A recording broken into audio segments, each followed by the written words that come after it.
Bright side for me. We've got a whole bunch of immigrants that are. Okay, everybody, welcome back to Senate Economic Development, where we are now going to turn to the really big challenge we face, Money. which is how to fit our needs with the money that we have available. And we have been given $40 million by the Appropriations Committee to do to finance all our economic development priorities and our workforce development priorities for this, for at least what we have in the House. And there's some things that are still in the, I mean, for what we have in the Senate, and what we have in the House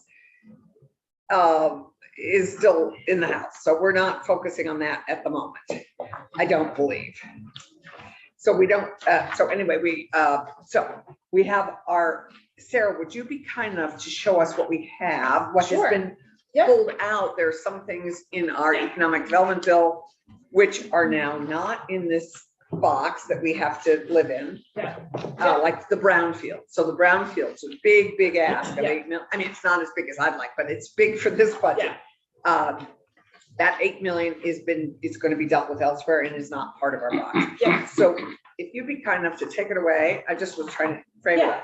No, that's great. Thank you. That you're working at. Do I have that? I think it's in your. It just got passed out. This piece of paper, this huge piece of paper, Excuse me. and we have been given. So this, yes. And so Sarah's. Yeah, let me Take it away. orient you to the sheets in front of you. So I'm Sarah Clark with the Joint Fiscal Office. So first, the giant spreadsheet that you have is investments that both the governor included in his budget and that are in the House budget from both a base perspective and a one-time perspective. It's bigger than what was in H484, which was the workforce bill in the House that we walked through earlier this week. So it's a little bit bigger. So that's what's on the spreadsheet. What I brought for you as a narrative is a language from the House version of the budget that is the language associated with the one-time appropriations. When we walked through the language earlier this week, that wasn't included. And so I thought you would want to have this as a companion to the spreadsheet because it gives you the narrative and a little bit more detail behind the one-time appropriations. And because we have all the language for the workforce development in our bill in H484 and in other, so this is very helpful. Yes. And so let me orient you to the sheet and then we'll hone in on what your kind of target is that you're working on. So, so I'm looking at the big spreadsheet that everybody should have a hard copy in front of you.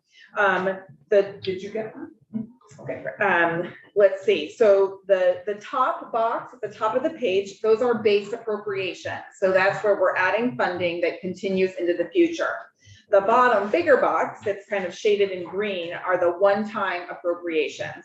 And that is really where your committee is going to focus on living within $40 million in one-time appropriations. So the base appropriations are not part of our box. They are not part of your box. So I will just, so for our committee, we just heard from adult education. That is not part of our workforce development box. Thank goodness. I mean, it would be great if it was, but that is, as I would call, a liberated piece of money. However, as you will see in the bottom, there are pieces that we have not seen before and are in other parts of the budget.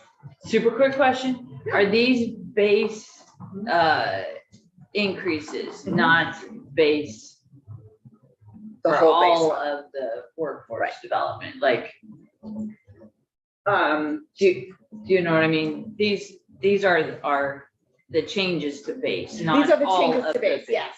Great. Okay, yeah, I Excellent wasn't question. saying. Okay. Yes, I exactly. was having trouble with. Yeah. This is This an is the increase. Yeah. These Got are it. increases. This is, So like if I was Okay. worried, oh gee, transformate or whatever, something that I actually knew about, community and downtowns, they're getting way more than 800,000. This is just Right. an This is increase just to the what they're getting. Yes, correct. Okay. And that's how, when we build the budget, it's usually the change from the previous year. And so it doesn't, it's not the entire underlying Got it. budget. Okay. Great. we're not great seeing their question. whole Exactly, appropriation. Okay. Let's make sure I understand.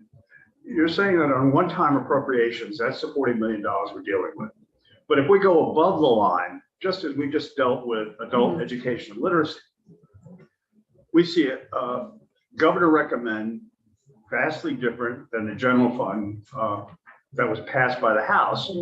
But is the assumption that what was passed by the House is in the budget that we're going to be presented, and that who's going to deal with reconciling that? Is that solely appropriations at this point? Yeah. So I think Senate Appropriations is working on those base changes.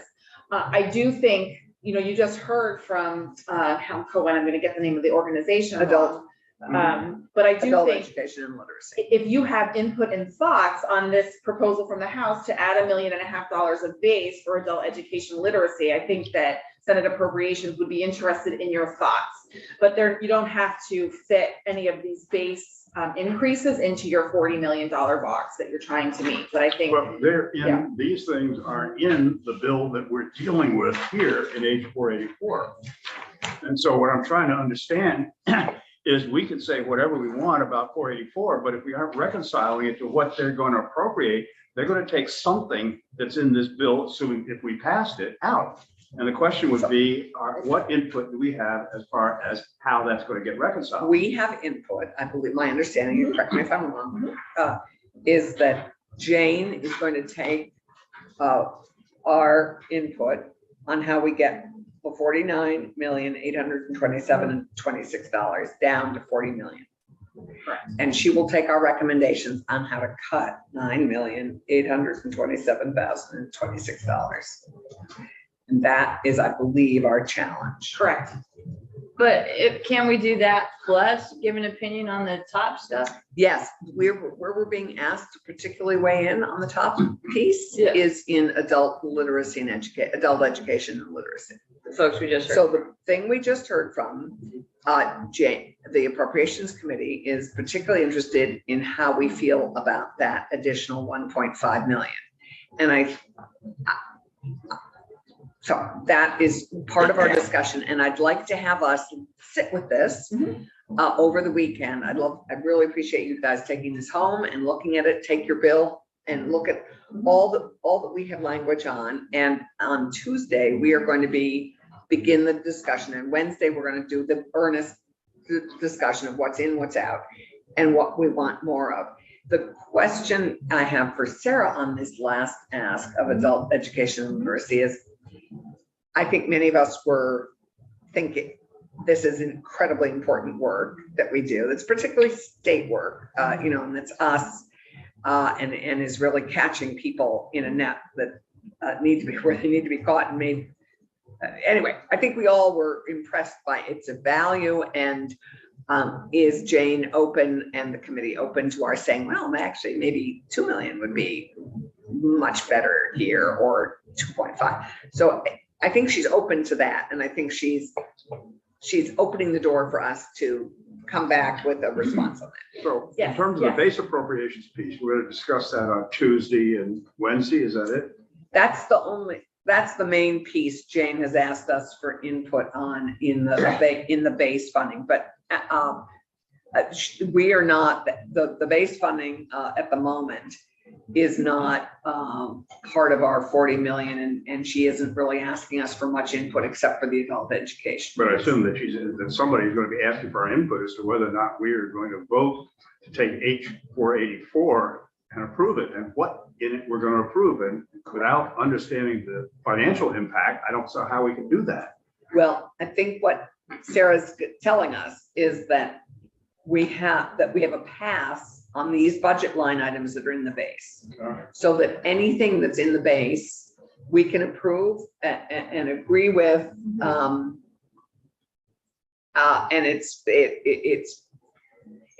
And I think, yeah, in their consideration, but it's not part of our box, so we don't have to cut any of that. That's already will be discussed and considered in appropriations. And of the things that are shaded, shading indicates part 484. Okay. correct. And so that's, this is bigger than H 484.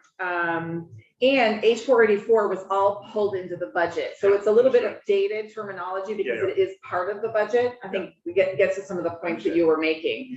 And it makes it a little slightly more challenging. yeah, So Sarah, I think we understand our task. sure. The we have not, and so the parts in our one, if we're focusing on our one-time appropriations, Mhm. many of these we have not heard from. So Yeah, everything in peach, as Randy just said, everything in peach is in 484. correct. Everything in white is somewhere else. So Yeah. working lands, for example, which is a big ask, is I don't know why actually that's not in economic development, but anyway, it's in ag. So, yeah, so that the items that are in white, we considered in our analysis were either workforce or economic development related, and so they are included on this sheet. And I also want to just make sure everyone understands that the column that is in blue at the top of your page, and there's that solid gray line kind of in the middle. To the left of that solid gray line, that is what the governor and recommend budget included. And then to the right of that gray line is what is in the House budget. Wanted you to have the context of what the governor proposed and what the House eventually included in their budget. And so you really, you can see there's almost $50 million of one-time appropriations included in the House budget that are focused on economic development and workforce. And that is where Senator Kitchell is asking you to come back to her with $40 million of one-time appropriations that align with your priorities. So it would be helpful. So some of these are in H484. The money is not there. For example, on line 17. Correct. That is a, something I know that we're going to discuss. However, things like the rail trail, that we have the rail trail, transportation didn't take that up. Is that not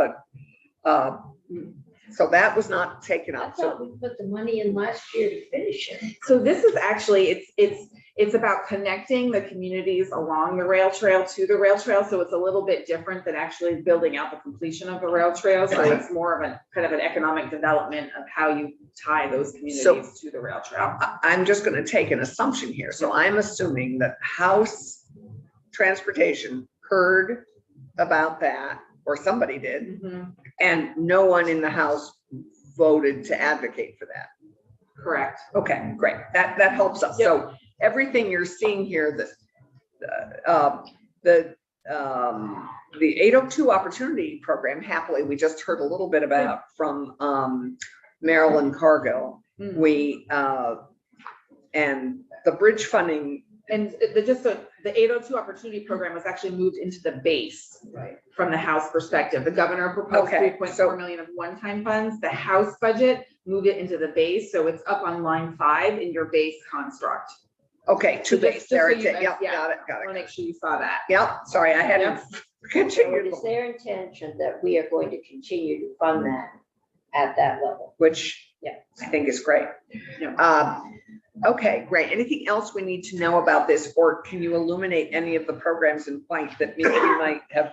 I think where this is. companion document will be helpful, because there is some language, not too much more illuminating, but as it relates to the state colleges, I think you're likely aware that there was an agreement in terms of transforming the state college system. And so the funds that are appropriated here are a continuation of that agreement.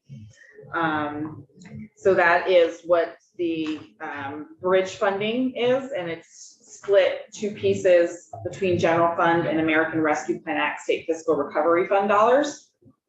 And in addition, just so that we all know and the public understands, that part of that is what we're contributing from the state and what they are cutting. So the other half of this is what we are hearing from in many of our emails about the cuts that have been made to their library system. It's not cutting all the libraries out, but that's some of what their obligation is for us to keep helping them survive. Their job is also to keep cutting, and their requirement every year is 5. It was a trade-off with keeping the campuses open. Yeah, I read that. Yeah. Think. Anything else? So Yeah, so this is like and it's pretty quick read. reading, but it gives you a little bit more detail. On the And we have like appropriations. 1 minute left. Yes. Because then we only, Yeah, you gotta go to the floor. So, and happy to come back or answer questions, just, reach out to me. we may As need you needed. back Tuesday to answer some of our questions that are here after our weekend of reading. That sounds great. You know what would be so cool would be just one number on how many people are serviced by the program, By by each Like, program. by, I mean, it's the that might question. be pretty I hard to don't do. know if I can do that. Yeah, I know, I'm just. Yes, it would be. I agree. Yeah. We should have a column for us when we talk to them to Yes. check that off. And that's one of the questions we all ask.